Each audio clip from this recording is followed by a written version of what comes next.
মাংস আছে? আচ্ছা, এই মাংসটা এটাই রেডি করা আছে নাকি? আচ্ছা, আজকে দারুণ মাংসটা হয়েছে, প্রচন্ড চর্বি যে। এটা কি চায়না নাকি? আচ্ছা, আর বলছিলাম যে এই যে এখানে যেগুলো মুরগির এই হাড় গুলো, এগুলো কি ফেলে দেওয়া হয় না মানে কিনতে পাওয়া যাবে? আচ্ছা, আমি দেখলাম যে এখানে অনেক কুকুর আছে, তা আমার মন চাইলে যে ওগুলো কিনে নিয়ে হয়তো খাইয়ে দেবো, তাহলে সেগুলো দিলে একটু খুব ভালো হতো। মানে এগুলো চিচিয়ে করে রাখা হয়েছে নাকি? আচ্ছা আচ্ছা, তো দাদা আপনার নামটা একটু? আমার নাম আব্দুল খালেক মন্ডল। আব্দুল খালেক মন্ডল। তো দেখতে পাচ্ছ বন্ধুরা, আজকে এসেছিলাম মাংস নিতে, তো অলরেডি মাংস নেওয়া হয়ে গেছে। এখানের মধ্যে যেগুলো বাড়তি, যেগুলো হাত ভরি, এগুলো ফেলে দেওয়া হয় বলছে। তো ভাবছিলাম যে ফেলে দেয়, তো সে কারণে বললো যে না, আমিও খাইয়ে দিই। তো আজকে আমি নিজে হাতে করে খাওয়াবো। কুকুর দেখতে পাচ্ছ এখানে অনেকই।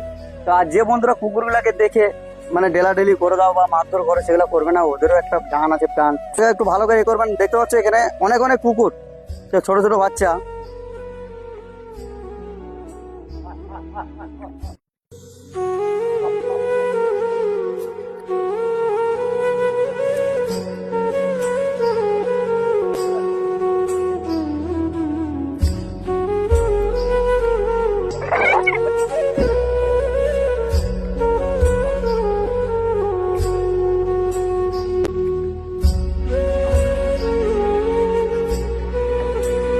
তো বন্ধুরা, সকলে দেখতে পাচ্ছেন যে কুকুরগুলো এখন যেগুলা মানে এগুলো তো মানুষের প্রয়োজনীয় জিনিস নয়, যেগুলো মানুষে খায় না, তো সেগুলো তো এমনিতেই ফেলে দেওয়া হতো।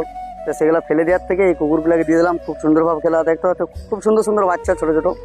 তো সকল বন্ধুদেরকে একটাই মেসেজ দিতে চাই যে এই বাচ্চাগুলোকে কেউ মানে মারধর করবে না। মানুষ হয়তো বেইমানি করে দেবে, কিন্তু পশু কোনোদিনও বেইমানি করবে না। একটা পশুকে ভালোবেসে দেখো, সে পশুটা তোমাকে এমন সুযোগে সময়ে কাজে লাগবে যে এই পশুগুলো তোমার একদিন পাশে দাঁড়াবে। তো সকলে ভালো থাকো, সুস্থ থাকো, আর এই ভিডিওগুলো দেখলে একটু বেশি বেশি করে শেয়ার করো। ওকে, বাই বাই।